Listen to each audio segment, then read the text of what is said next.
ASMR.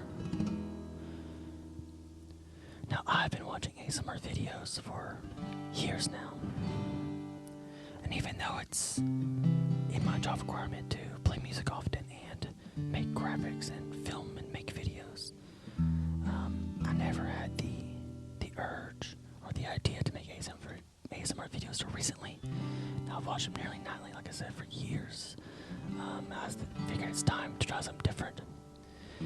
I've seen some that incorporate a little bit of music, but not a whole bunch. And it's kind of obvious a lot of times music can either be too interesting or have too much of a groove or beat and make you want to dance. But if you ever been to a massage parlor or to a daycare during nap time, they play really, really relaxing music. And music is known to be soothing and stimulating to your brain at the same time. So in this, I don't want just to be instruction videos of how to teach how to play guitar or bass or drums or piano, which we'll all get to and explore. But maybe just talk about music in general, how the guitar works, just some facts about it, talk about music, how music works, and chords and notes and songs. I'd love to talk about movie scores and other music I like and really get technical about why I like certain styles over others, what instruments they're using, what techniques, what chord progressions. But I'm excited about it. I could do a bunch on just tapping and just using musical instruments. It's just tapping and sound expression instruments more than musical instruments. I like all types of ASMR. I love the whisper and audible stuff, the role play things, the more aggressive type tapping and hardcore sounds. I mean, I try a little bit of all of it here. I did make the rookie mistake. I've recorded many videos, produced lots of videos, and I got excited and set all this up and hit record on my computer to record the audio, but I didn't hit record on the camera and lost like at least 15 minutes of me explaining the strings on the guitar and all the notes and chords and different types of chord structures and what sounds good and what's easy to do, what people normally do. So here we go again. But maybe now I can do it more succinctly. I can do it more smoothly. Now, a little background. This is a Taylor 414 CE. I got it in 2006. I named it Lisa after my music crush at the time, Lisa Hannigan. Who's an amazing Irish singer-songwriter. She used to sing with Damien Rice. It was also awesome. Zofungonkel back and sides. If I'm pronouncing that right, a spruce top. I'm using two SM58s to record my vocals. My first inclination from recording audio, being in studios and things before, is put a pop filter in front of it and on it. Where I was, ASMR, you want with the breathy sounds, you want to hear the breathing elements. At least I hope you do. If not, I'll add pop filters later. Obviously, I have a direct line going in from my guitar to the board. They have an SM58 here in front to catch the little bit more natural room sound, which hopefully is also picking up the traffic right outside.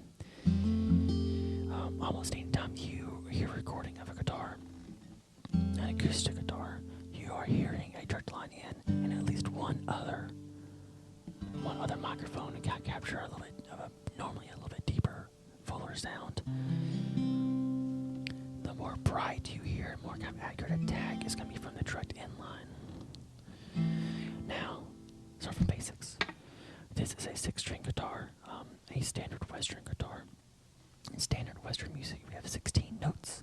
Normally, you're only going to use about 8 at a time in a given key. Now, obviously, in a lot of blues keys and other keys, you can get more creative and use more notes in there. But we're going to keep it simple now. And this won't necessarily be an instruction of how to play guitar, but maybe just a little insight on how guitar playing works and the music works. So, we have 6 strings. We have E, low E, A, D, D, G, B, E.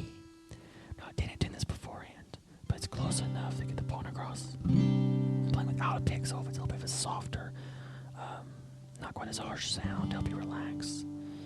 Now, right here is I'm playing a G chord. Now, let's look at the key of G.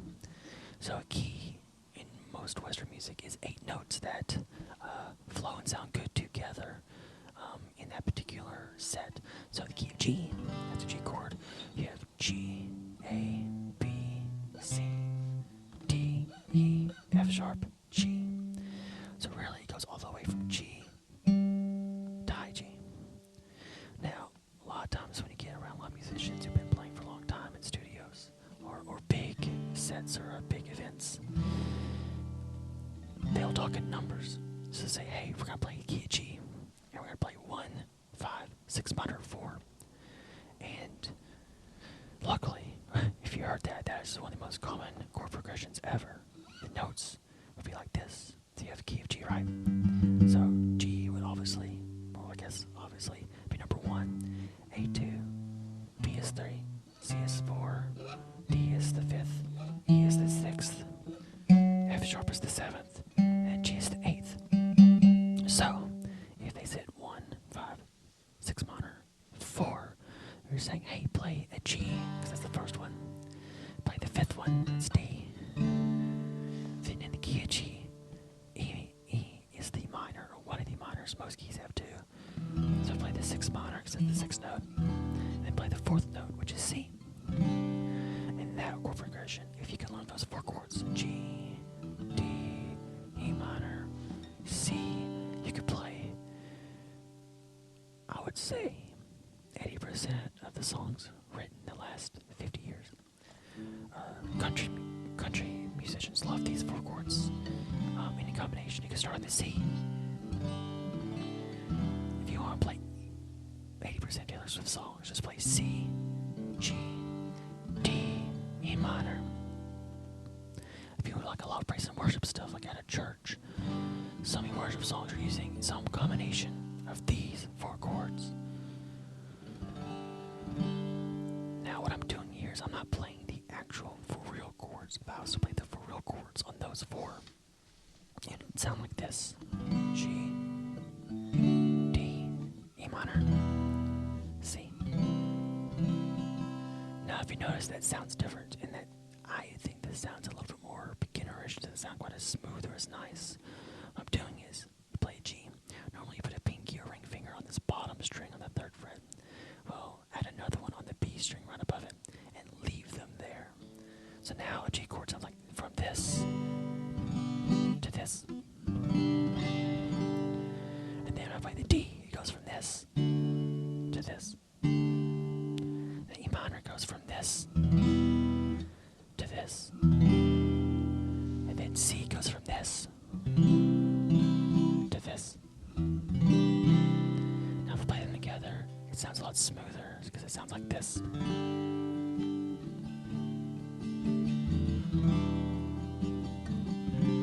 Some people outright mute that bottom 8 altogether. So I don't worry about it because I want that to stay in there. But to add it just makes it nice and round it off. That works really well for the key of G and G style chords. There are other styles of chords. There are simpler ones. I should have started with probably.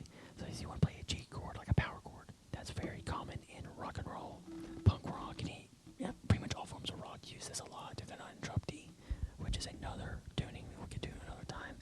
But to play it, you would play the 1, 5, and 8 notes in the key. So for G, it'd be 1, 2, 3, 4, 5, right?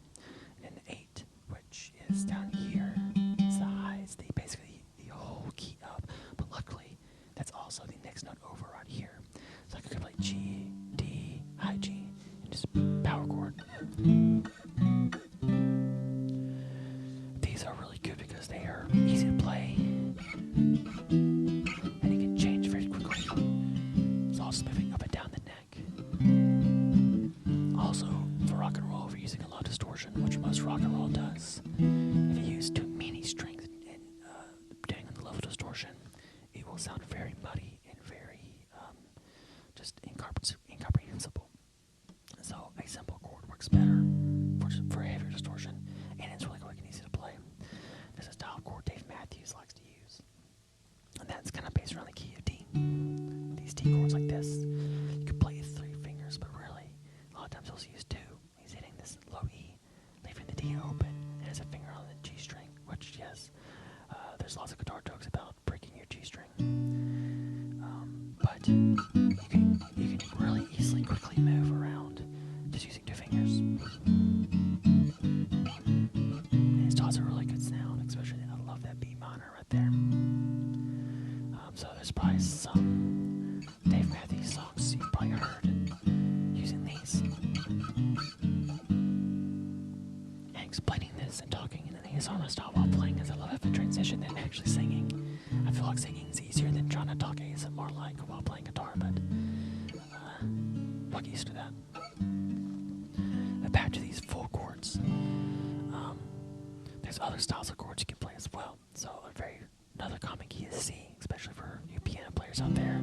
Probably love the key of C, at least early on, because it's all the white keys.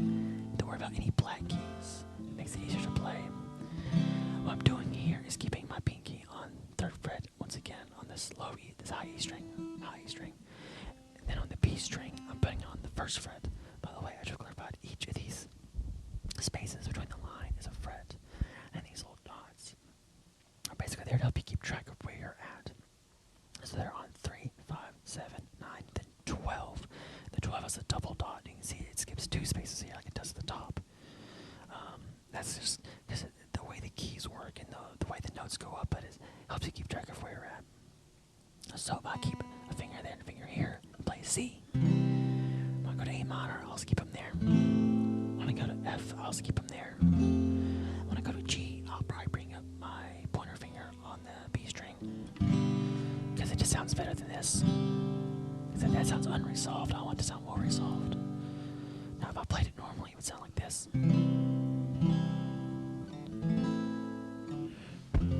Play F like that, or you play F like this, and then G.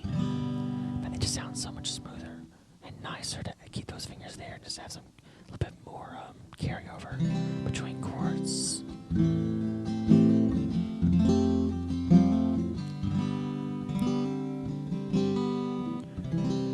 Yeah, that just feels good. Now, for guitar players, and you want to use those simple structure style of chords, this tool is incredibly indispensable. You see this on acoustics, not really electrics, because electrics are mainly doing lead riffs or doing chords they don't really need help of this with, which is a capo.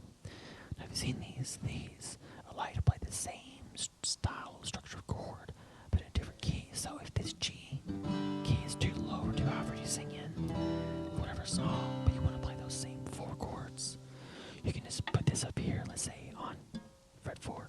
Now if I play a G, even though I'm playing the style and structure of a G chord, it is now actually a B. Because if this note there, if I count where it really is on the neck, so I have E, F sharp, G, A, B, that has a B. And this just moves all the strings up relatively to this position as if the neck started right there. So this is now a B. And then this note is now an F sharp. My 6 minor is now this A flat or G sharp, depending on how you look at it. Then my C chord is really an E. And that's much easier to play than trying to play a B chord or this F sharp chord, or especially this A flat chord and this E chord.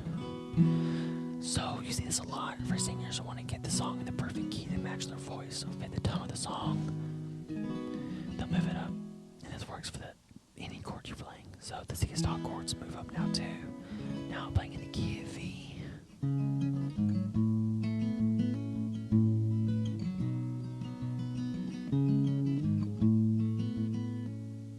That's not really an F. That's not really a G. It's just the same looking and style of chord, the same formation of your hand. So it makes it incredibly easy to switch around keys, and it even sounds better than actually playing what an A flat would sound like. Or this note, which looks like an A minor, is really a C sharp minor or D flat minor. They're the same thing, but so much easier to play here than trying to do some weird chord up here. Now there are really interesting, cool, weird chords that have numbers in them. One of my favorite chords is, remember where does the progression start? Yeah. The Diz is a D minor ninth, to a G seventh, the sharp fifth, to a C minor ninth, to an A seventh, sharp fifth. And those numbers are literally in there saying, hey, play this G, but add these other things. Those are basic chords. That's kind of the idea behind chords. Now the tricky part of guitar is remembering them. Remember where your fingers are going, and then getting your fingers to build up calluses so these little thin strings don't hurt you.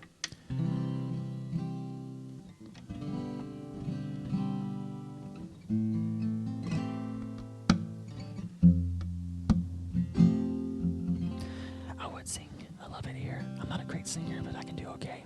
I keep tune, but that would probably break the ASMR-ness of it.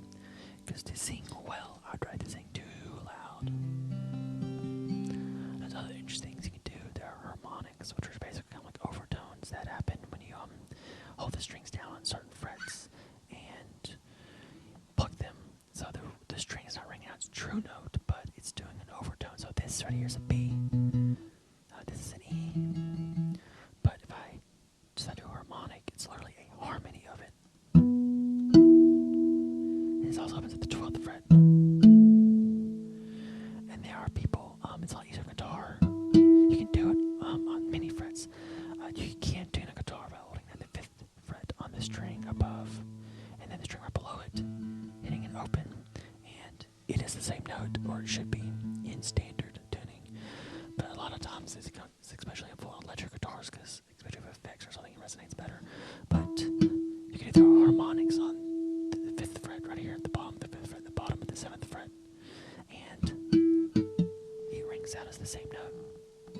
On the 12th fret, you get a bunch, and you give some, the ones that resonate the best, it seems like, are here on the 7th fret. Hit the high E to do it, without having to pluck a chord. I won't try it because I want to jar your ears. There's also, right here on the 12th fret, and those are very cool sounding. Now, I don't know if you like the guitar noise or you slide your fingers. I know some people that love that noise, or some people that really hate that noise. Hopefully, in the ASMR community, that just sounds like a normal kind of scratching, rubbing noise that you will like. Now, I would be careful because there's a psychological thing to where if you just slowly modulate a note up, slowly or quickly, it sounds very stressful. In fact, to tuning a guitar, these tuners up here, you tighten them to where you need to go. The tuning process can be stressful because you're hearing a note go do, do, do, do. I can't do a whispering, but it goes like this.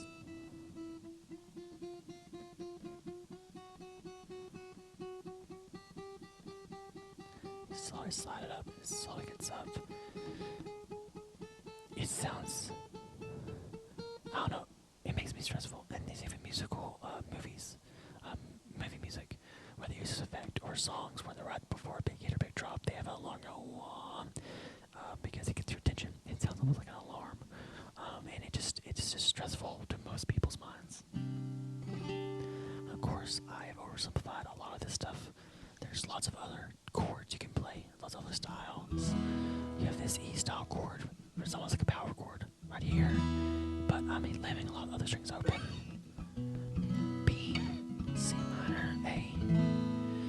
I know Dashboard Confessional uses, he's my brother's favorite in high school, but because Grava, Dashboard Confessional, uses a lot of these style chords. Some worship guys that used to use these. It's kind of our favorite a little bit. This is from the early thousands worship. But a lot of the first kind of emo or acoustic punk stuff or whatever use a lot of these chords. You can get very a little bit different with it, but that's about it. Now, obviously, people make up all sorts of stuff. People play lead. There's stuff like it's not really a chord. Big splashes in the sky. Use these. I messed that up. Oh well. If you know that song, you're into mine. That's basically how it goes. But these are kind of chords, but they're kind of not kind of playing. Guitar is very flexible. You don't have to do like the same chords as everybody else. You can do all sorts of style you think fits best, what works for folk. It may not necessarily work for pop or indie or whatever. So you can just find what style you like. But the hard part, once again, is just remembering all this stuff. And really, what comes first is learning where to put your fingers. And normally that does not take as long as what happens with your right hand. Just the patterns of strumming, getting that rhythm down, or even finger picking.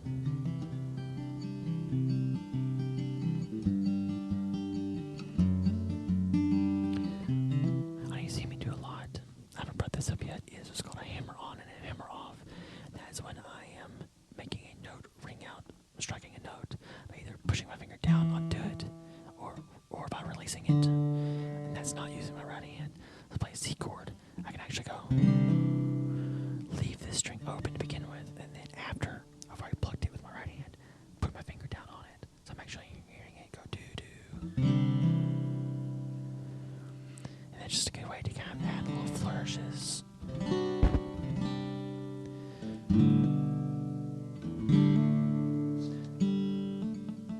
So you can get really crazy with them.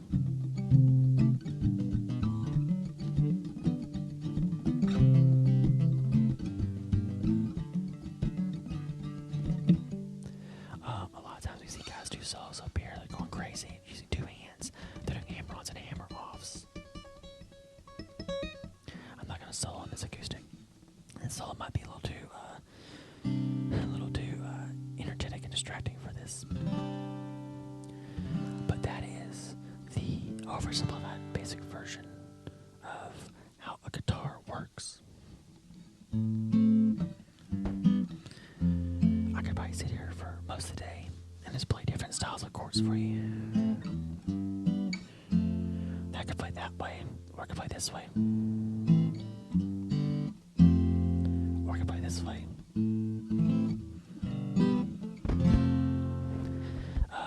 I can even capo it and play that again. Just depends what style you're going for. Normally, you can do crazy chords, but normally simpler is better. Oh, that's a bad chord. That is what happens when you play notes out of key of each other. That one actually worked.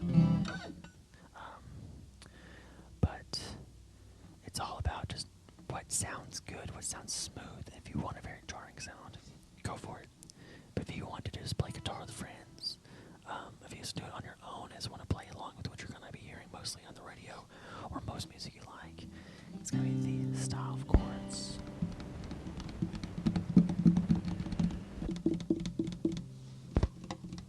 So here comes the wood sounds on this alone. Do you like tapping as much as I do? I believe it's Raffy Taffy, shout out Raffy Taffy, who has the theory about setting a pattern. Setting a pattern. I'll do it here. Go bump, bump, bump, bump, or whatever pattern. And really set it for a long time, like 2 or 3 minutes. And then just break it. Break it. And that seems very effective. But that is the oversimplification of guitar playing. Feel free to comment below if you recognize any of the songs I'm playing. This one's a little bit easier to recognize because it's not the most common chord progression.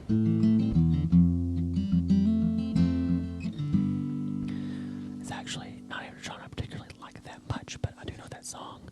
And for this progression, feel free to throw out any of the 100 songs that this belongs to. You'd be surprised once you hear it and recognize it, how often you're going to hear it in the radio and all the songs that you have liked for years and years and years. It makes it really easy to do medleys of different songs.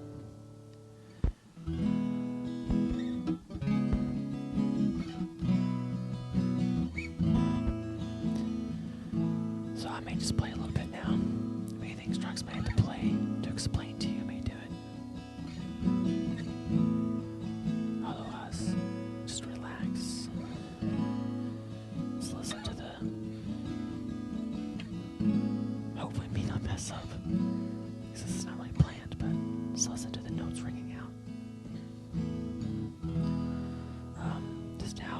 chords just sound in harmony.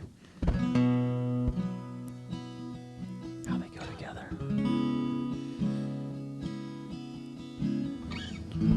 My favorite kind of chords. I think my favorite, but I loved when you properly use a minor chord. So you have minor and major chords.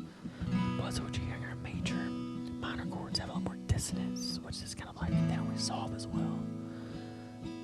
And I love when a song uses them carefully. If you use them too much, you can go for the minor sound. It sounds cool. But I love when a song balances it and just plays major chords for a little while. Whatever it may be. And then they finally go to that minor. And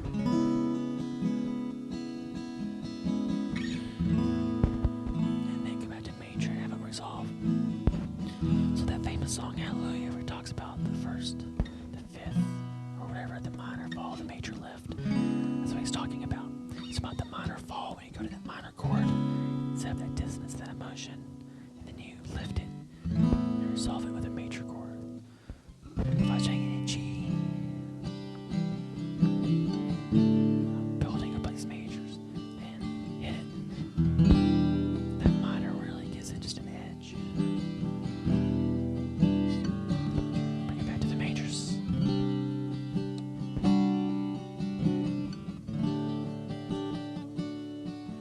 And minor. A little hammer-on action. The only other chord I could think of you might would want in the key of G is the A minor. However you want to play it, because sometimes they'll incorporate that as well. If you're going to play some songs, I'll add the second minor, because that's G is 1, A is 2, or second minor. You can even sometimes, if you want, make it a major, depending on what kind of tonality you want to have. So songs like Closing Time. If any of you 90s kids out there remember Closing Time, instead of the E minor, it goes to the A. Which right there, I played it with more of a major sound. I think you can add it, make it a minor. Yeah. The minor is really what it should be. And a lot of times you see me, if I won't do this note, that's really a D. I'm adding an F sharp bass instead of like an F sharp chord, because it sounds better and just works easier. You can use your thumb. Most times you're going to see people use another finger and bring it over like that. That's about all we're going to cover today. I think next I'm going to either bring up my bass, my 5-string bass, which is what I spend the majority of my time playing with in bands, or the bands I've been in. And then we may move on to, I think, djembe, who have the really good sounds, the cajon, the piano, drums be tough. I couldn't just play the drum set and make it ASMR really, but just tapping and hitting and just listening to sounds that a full drum set can make, I'm sure it'd be awesome. I don't want to get into copyright infringement laws, so if we discuss movie music, or discuss artists I like, or even if you have an artist you want to hear me just break down and discuss, I can. I probably won't be able to play their musicals very much. I may just mock a dude on piano, guitar, discuss what they're doing. I'd love to do that as well. Not even talking about just a particular instrument, or exploring the instrument, but exploring my favorite classical composer, Ray Vaughan Williams, or someone else like Gustav Holst, or I love movie music. We can get to John Williams, or Hans Zimmer, Michael Giacchino, James Newton Howard. There's tons of really good guys out there. If we can kind of discuss a little bit about how their styles are different, what makes them kind of unique, and what is their kind of pattern. Because John Williams' music, you can kind of almost tell, oh, that sounds like John Williams, and not in a bad way. Just that sounds like his orchestral setup. That sounds like something he'd write. Same with Hans Zimmer. Same with a lot of the guys. You can almost tell, oh, that sounds like this guy. That's their sound. Much like most musical artists have a certain sound that you really can't describe, just you know it's them. So I hope you relaxed. Hope you've enjoyed it. Hopefully you're asleep. This is a new channel, so I won't say this a lot, but please subscribe, please like, please comment. If any suggestions, any requests, let me know. We'll bring Lisa back another time and maybe just explore more instead of explaining. Do some tapping, do some scratching, do some string noises. We have one just remarks if you want. explore music as much as I do. As always, thank you so much for watching and listening with me.